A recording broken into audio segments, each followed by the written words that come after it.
আজকে ওদের স্বপ্নের মানুষ আমি। আমার স্বপ্নের মানুষ ছিল রাজ্জাক সাহেব, আলমগীর, সুজাতা, কবরী। আচ্ছা আপা, দর্শকদের উদ্দেশ্যে আপনার আমি একটা প্রশ্ন করব। আজ থেকে 30-40 বছর আগে, 35 বছর আগে আপনাকে যেরকমই দেখতেছি, এখনো আল্লাহর রহমতে আপনাকে ঠিক এরকমই দেখতেছি। এই যে স্বাস্থ্যের পরিবর্তনটা না হওয়ার কারণটা কি একটু শুনতে পারি?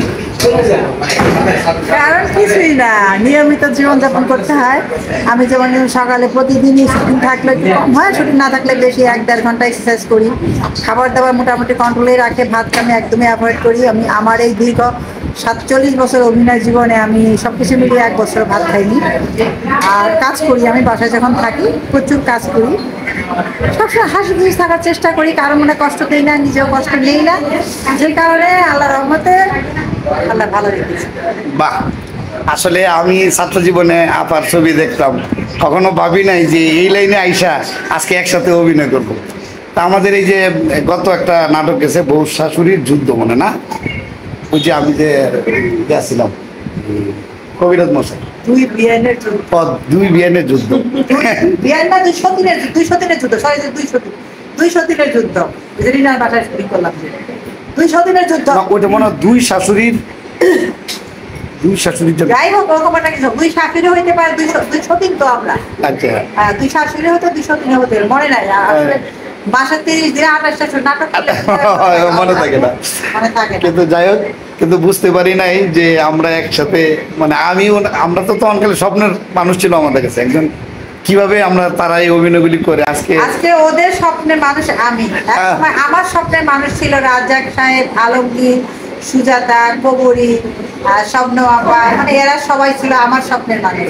আমি স্কুলে যেতাম, অনেক গালি খেতাম। বইয়ের মধ্যে শাবানা, কবরী, রাজ্জাক, বইটার ছবি, তখন তো নেম প্লেটের মতো একটাই থাকতো, নিয়ে ভিতরে ভরে রাখতাম। তারপরে অভিনয় আসলো, তো অভিনয়ে আসার পরে আমাকে অনেক শাসারও দিতে হয়েছে আমার ফ্যামিলিতে। আমার অনেক কষ্ট পেয়েছে জীবনে। যাই হোক, অনেক কিছুর পরে আজকে এই পর্যন্ত আসছি, আল্লাহ ভালো রেখেছে।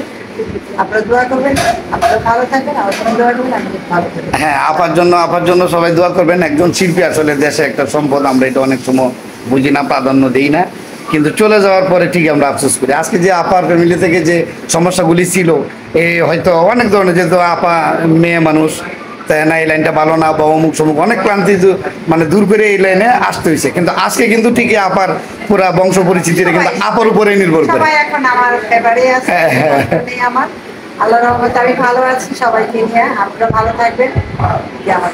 হ্যাঁ, এইটা একজন শিল্পীর মূল অবস্থানটা হয়, নিজেরটা নিজেই তৈরি করে নিতে, যেটা আপা নিজে সাকসেস করেছে।